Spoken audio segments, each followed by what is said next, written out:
Hi, it's John. Welcome to the channel. Great to have you along today. It is 5:36 a.m., April 30th, with the big blue mug of coffee. Hope you're having a great day today.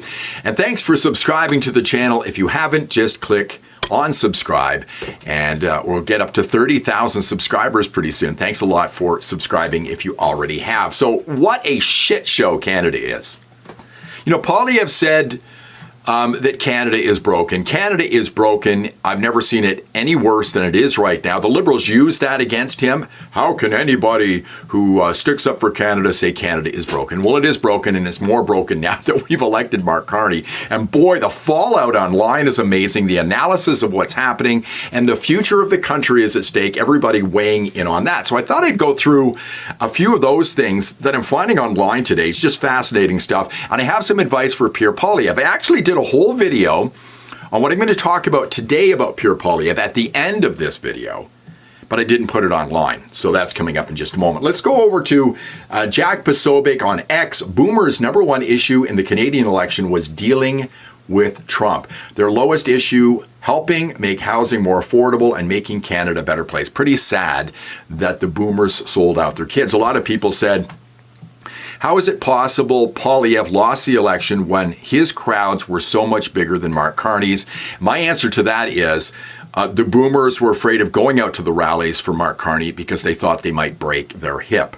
Okay, over here to PJ Media, TDS on steroids. Canada elects a prime minister despite Trump. I'll put the link in the description. This went up yesterday. You think American leftists have Trump derangement syndrome? They've got nothing on Canadians who just chose to remain on the path of national decline and self-destruction that they've been on for the last 10 years, just to spite Donald Trump. In order to demonstrate their nationalism, Canada just chose a socialist internationalist as prime minister. Yes, it's that crazy and worse. And yes, Donald Trump was the reason why Poilievre lost this election, despite what some people online are saying. Viva Fry. Moving over here, Premier vows to protect Alberta against future hostile acts from Ottawa after Liberal victory. This is from the CBC. Danielle Smith speaking out on behalf of Alberta. In her statement Tuesday, Smith invited Carney to improve relations between Alberta and the federal government. I invite the Prime Minister to immediately commence working with our government to reset the relationship between Ottawa and Alberta with meaningful action rather than hollow rhetoric, Smith said. A large majority of Albertans are deeply frustrated that the same government that overtly attacked our provincial economy almost unabated for the last 10 years has been returned to government. She's absolutely right. This being picked up as well in the National Post. Mark Nixon here, Danielle Smith just slashed the number of signatures needed to trigger an Alberta independence referendum from 600,000 to 177,000, extending the time to get those signatures as well. He says Mark Carney woke up a sleeping giant. Alberta is done with Ottawa. She did this less than 24 hours after the Liberals won. That is a shot across the bow of the Liberal Party right now. But this is getting some feedback from the leftists. Stephen Marr saying that Danielle Smith lowered the threshold. Bruce Arthur, far left writer, a reckless woman. David McLaughlin, this guy apparently lives in Ottawa. Height of irresponsibility. Let me get this out of the way here. By Danielle Smith to try to manufacture a national unity crisis because of the democratic choice of Canadians. Obviously, Mr. McLaughlin, who looks old enough to know better, has no idea what's going on in Alberta. He's been living in the Ottawa bubble for too long. We have a national unity crisis. We do. How do I know it? Because I live here in Alberta. Go over to the National Post, Tasha Kiridan. A national unity crisis is brewing. All three potential allies of a minority Liberal government lean hard left, crushing the possibility of nation-building projects like pipelines. And if we go over here to Mark Nixon once again, Mr. Bench, there's no future for oil and gas, at least in Quebec and probably everywhere. Yves-François Blanchet, the Bloc leader. Now, this was tweeted out just yesterday, and I believe this video you're watching right here was from yesterday. A national unity crisis is here. It's going to get worse because, well, I'll get to that in just a moment. What does Mr. Blanchet say? And the fact that there's no future for oil and gas, at least in Quebec and probably everywhere. And this has to be said and protected. I have a brand new weapon to do that. Mr. Bonin will be extraordinary carrying that message. There's no future for oil and gas. That means no pipeline going through Quebec. We move on to the next story from CTV News. Bloc Quebecois ready for truce with Liberals. So the Bloc is going to work with the Liberals for the next little while, and they are going to suck as much wealth out of you who voted for Mark Carney and the Liberals as they can possibly get for who knows how long. A year, 2 years, maybe even longer, but that's where we're headed, folks. The Bloc Québécois will suck as much wealth out of Canada as possible. Then they'll team up with the Parti Québécois, and then they will secede from Canada as well. Moving over here to Alberta separation, kind of a plan on how Alberta separates, replace the RCMP, collect taxes, Alberta pension plan, provincial immigration laws, formalize the movement, which is happening, rallies and town halls, which is happening, organize volunteers, fundraise, referendum, negotiation, independence, ready for work, let's go. You bet. Moving over here, Preston Manning weighing in on this. This from the National Post. Assembly will consider West options, including independence-oriented proposals. Preston Manning, a Democratic forum, would present paths to a new deal for the region after the Liberal election victory, said the ex-Reform Party boss. Now, if we look at what Preston Manning was about back in the 80s with the Reform Party, the mantra of the Reform Party was, the West wants in. That's the slogan adopted by the Reform Party of Canada, originally launched in 1987. The West wants in.